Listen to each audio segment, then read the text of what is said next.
What's good, gang? So y'all probably noticing that I got my beanie on. That's a trademark beanie right there. You might have thought that I got bullied into not wearing it anymore, but that's not the case. I lost it. Well, kinda. I misplaced it. I kind of put it somewhere and forgot where I put it at. I might have possibly started blaming my girlfriend for losing it, but the whole time it was me. I apologize. But we back.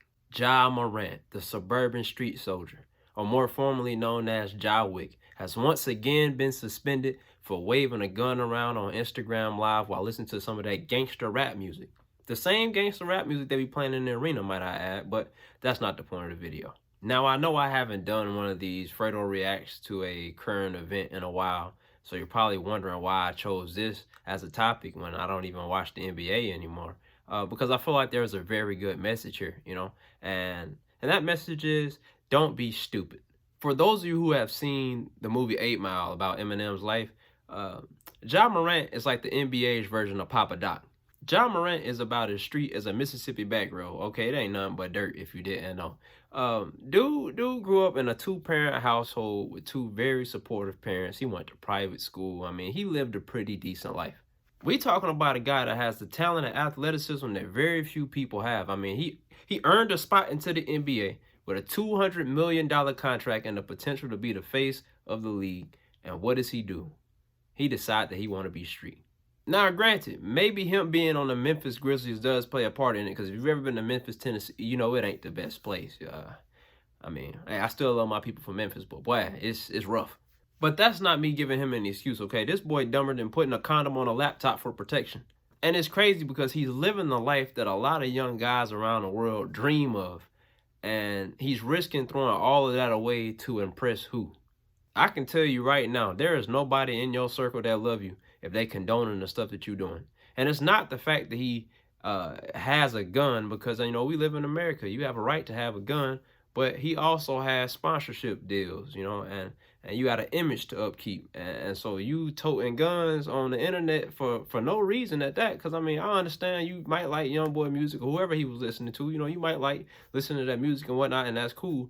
But that's not the same as it playing in the arena, and then you listening to it in the car and you got a gun out and you doing all this. Because it's, whether you signed up for it or not, when you get put in a position where there's millions of people that watch what you do, or that love what you do or support what you do, you become a role model. Whether you want that to be the truth or not, that's what it is. And a lot of the people that look up to you are young men.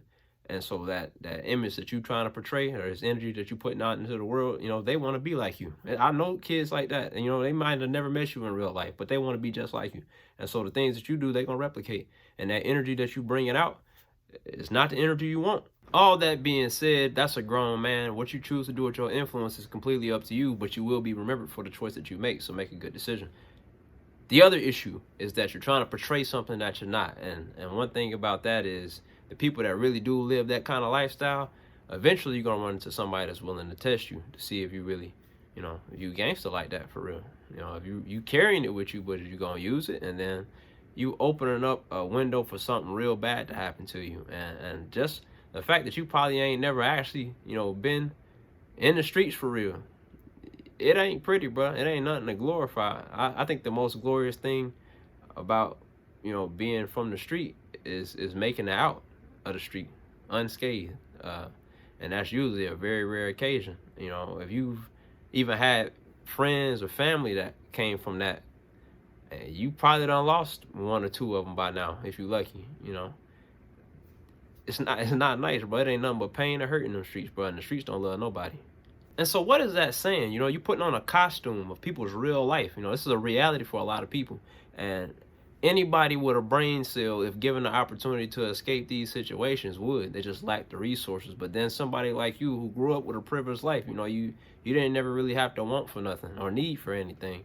And now you've reached one of the highest places that you can reach in life, and you trying to throw it all away for what? And I understand you are a younger guy, I'm not going to give you that young and dumb excuse, because I was 8 years old and I had common sense. I knew right from wrong. I knew things because I had to grow up quick, because I was in some situations that you'd be in if you ever caught yourself in the streets.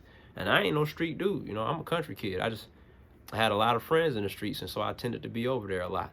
The worst case scenario for you in this situation is that you keep trying to portray this gangster image, and then you end up on the merch instead of in it. but you're not going to listen to me. At this point, the only person that's going to get this man right is Major Payne. To anybody watching this, do not shoot yourself in the foot, okay? Don't block your own path. You got to think about the things that you do before you do them. Think about the effects that it will have on you, the people around you, and the people that look up to you. And last but not least, an apology without a change of behavior is just lip service, okay? Stop with the PR apologies, man. Just do better. And I hope you get back on the right track. But I'm going to expect exactly what you done showed us the whole time. Buffoon behavior. Y'all let me know what y'all think in the comment section. If y'all got anything else y'all want to hear my thoughts on that's going on in the world right now, leave that in the comment section. Y'all be easy, be safe. I'll see y'all next time. Don't talk like one of them. You're not. Even if you'd like to be. To them, you're just a freak. Like me.